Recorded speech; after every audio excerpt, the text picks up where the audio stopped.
এই যে ভাইয়ের বাড়ি এসেছি, দেখেন আমার সাইড দিয়ে একটা কুল গাছ, মানে বাংলা ভাষা যাকে বড়াই বড়াই গাছও বলে। তো গাছটা আপনাদের দেখাচ্ছি আমি। এই গাছ কি বিলিতি গাছ ভাই? হ্যাঁ, এটা বিলিতে গাছ। কুলটার নাম হচ্ছে সুন্দরী কুল। বাহ, এ তো খুবই মোটা মোটা হয় না? মোটাও হয়, খেতেও খুব সুস্বাদু। ও, খুব সুস্বাদু কুল, হ্যাঁ হুম, কুল, হ্যাঁ। হ্যাঁ, পাকলে খুব সুস্বাদু। যে না ও, খেয়েছে সে বুঝবে না যে কুলটা কি। ও আচ্ছা আচ্ছা। তো দেখতেই পাচ্ছেন কত সুন্দর হয়েছে কুল গাছটা, গাছে পুরো ভর্তি হয়ে গেছে কুলটা, কত সুন্দর দেখাচ্ছে। মাশাআল্লাহ, যাক আল্লাহ পাক নতুন মাটি ফেলেছে। তো এই জায়গাটায় নতুন মাটি ফেলেছে।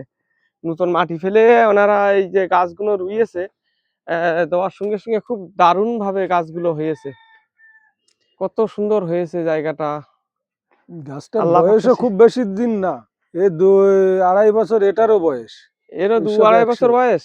সব একই সাথে রবা। বাহ বাহ বাহ বাহ।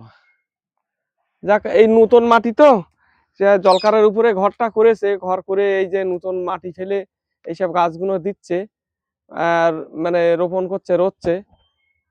তো ফাইন ধরে গেছে, দেখেন একটু উপরে কত কুল ধরেছে। কুল আমরা বাংলা ভাষায় আমাদের আঞ্চলিক ভাষা হচ্ছে গিয়ে কুল বলি, বাড়ি বাড়ি বড়াই গাছও বলে। কত সুন্দর লাগতেছে। এটা পেয়ারা গাছও হয়ে উঠেছে। পেয়ারা হয় গাছে? হ্যাঁ, পেয়ারাও হয়। পেয়ারাটাও 12 মাস। কিন্তু ও পেয়ারাটা এই মুহূর্তে অতিরিক্ত বর্ষার জন্য আর এই গাছে চাপ ছিল তো, যার জন্য হ্যাঁ, এবার ফুলজালিটা একটু কম হয়েছে।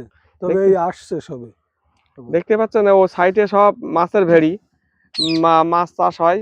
আর রাস্তার অপোজিটে একদম এই যে মাছের ভেড়ির উপরে জায়গাটা ওনারা করে ভরাট করে করেছে জায়গাটা। তো ভিডিওটা কেমন হয়েছে জানাবেন। মাশাল্লাহ, দেখানোর কিছু আর তো নেই তেমন।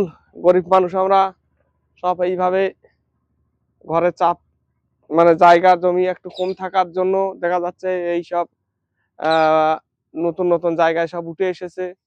এই সফেদা গাছটাও আল্লাহ পাক ফল দিয়েছে খুবই সুন্দর। তো রাখছি ভিডিওটা এই পর্যন্ত। মাশাল্লাহ, খুবই সুন্দর। আপনারা ভালো থাকবেন, সুস্থ থাকবেন, এই কামনায় করি।